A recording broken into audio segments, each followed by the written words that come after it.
तव्हां ॾिसी रहिया आहियो THE न्यूज़ वगड़ मां फेरोज़ गुल जी रिपोर्ट पेश कजी थी।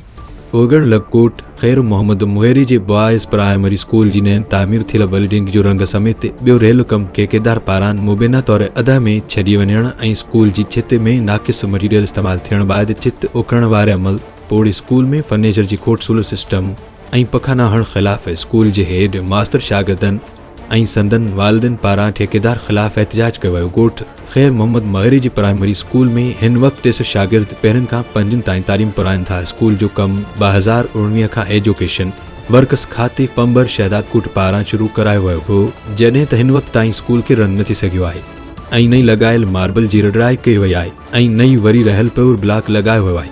इन सिलसिले में हेड मास्तर ॻोठाणनि ऐं शागिर्दनि THE वेब टीवी सां ॻाल्हाईंदे चयो आहे त गवर्नमेंट बॉयज़ प्राइमरी स्कूल खैर मोहम्मद मुगेरी जो मसल खान मुगेरी मारदो तो कयां गवर्नमेंट के वज़ीर आला सिंध के सेक्रेटरी तालीम के जीअं असांजो जेको ठेकेदार आहे मोहम्मद यूनुस शेख उन ते प्रेशर रखनि। असांजे बिल्डिंग जो कमु 2018 में शुरू थियो, जेको 1-2 साल हलाए वरी छॾे वियो अध में कमु, जेको पीवर ब्लॉक अध ते रहियल आहे, सभु कमु रहियल आहे, पखा सोलर प्लांट हर शइ, मथे जेका छित जी पलस्तर उहो बि कंहिं कम जो ई न थियो, उहो सॼो ख़तमु थी वियो आहे। असांजे सरासरी माशाअल्लाह 280 हाणे बि आहे।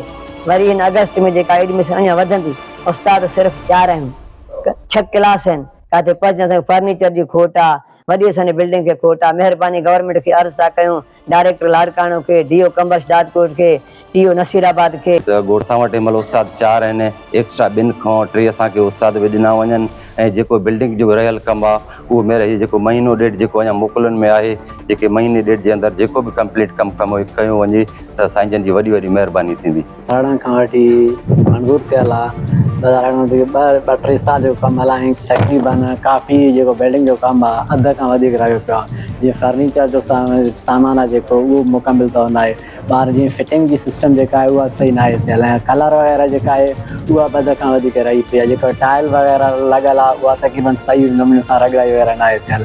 प्योर ब्लॉक जेका ॿाहिरां लॻल आहे उहा बि अध खरी लॻल आहे। जीअं त मथां छित जो जेको कमु आहे उहो बि सही न कयो वियो, जेके छापोला जेके आहिनि उहे पटिजी था पवनि, काफ़ी जेको आहे त माना कमु सही न कयो वियो। फर्नीचर जेको अध खां वधीक न आहे, ॿारनि खे तकलीफ़ थिए थी जेका गर्मी जे वग़ैरह खां, तक़रीबन ॿार या उस्ताद जेके आहिनि उन्हनि खे तकलीफ़ थिए थी, फिटिंग वग़ैरह पका जेका उहे जेके न आहिनि थियल। त असां अर्ज़ु था कयूं सिंध जे तालीमी वज़ीर खे असांजे स्कूल जो कमु करायो वञे। असांजे स्कूल जो कमु अध में रहियो पियो आहे, न सिस्टम आहे, बिजली पखा कोन्हनि, सोलर सिस्टम कोन्हे, को कमु करायो वञे। स्कूल जो कमु अध में रहियो पियो आहे, न वॉशरूम सिस्टम आहे। THN न्यूज़ अवाम जे ॾुखनि दर्दनि ऐं मसइलनि जे आवाज़ खे उजागर कंदड़ channel. Like, share, comments, and subscribe.